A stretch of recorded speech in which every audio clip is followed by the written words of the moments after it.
We will be using PTFE or Teflon tape as the thread sealant for this exercise. Start by applying the tape to the male threads of the piping components.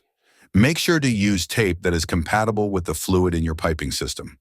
The threads should be clean and dry, and the tape should be wrapped as if you were threading the tape onto the pipe. Wrapping the tape in this direction prevents it from unraveling when the pieces are assembled. Skip the first thread. This prevents the tape from blocking the pipe and reduces the chance for pieces of tape to break off and enter the piping system. Pieces of Teflon tape can clog small orifices and interfere with the operation of flow controls, sensors, pumps, and other devices.